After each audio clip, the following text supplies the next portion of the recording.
এটা হচ্ছে প্রাণের ম্যাঙ্গো বার, হ্যাঁ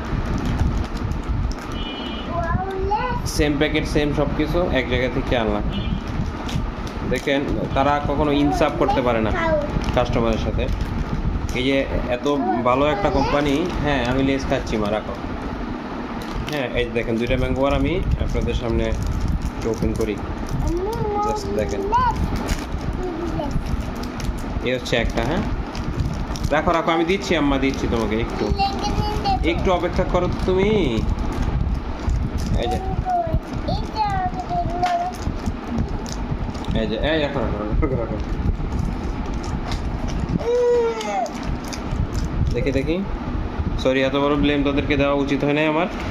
তারা দুর্ভাগ্যবশত এখানে দুইটা দিয়ে দিয়েছে। নাকি দুইটা না, নাকি একটাই?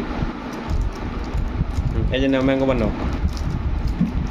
যাই হোক এটা মোটা লাগছে, মনে করলাম একটা, এটার মধ্যে দুইটা এসে পড়ছে। যাক আমি দুঃখিত। না দুইটা না, দুইটা না। ওপেন করো। হ্যাঁ দুইটা না, আমি ভাবছি আসলে দুইটা। হ্যাঁ এটা মোটা বার, এটা কাটিং, ব্লেডের কাটিংয়ের দাগ এটা। হ্যাঁ আর এই দেখেন শোন, মানে এটা কত মোটা, ওটা কি পাতলা, মানে এটা 3 ভাগের 1 ভাগ। হ্যাঁ আর এটা 3 ভাগ, এতটা মোটা। এই হচ্ছে কোম্পানির অবস্থা। যাক মত প্রকাশ করলাম আর কি, মত প্রকাশের স্বাধীনতা সবারই আছে, ঠিক আছে। এই হচ্ছে প্রাণের অবস্থা।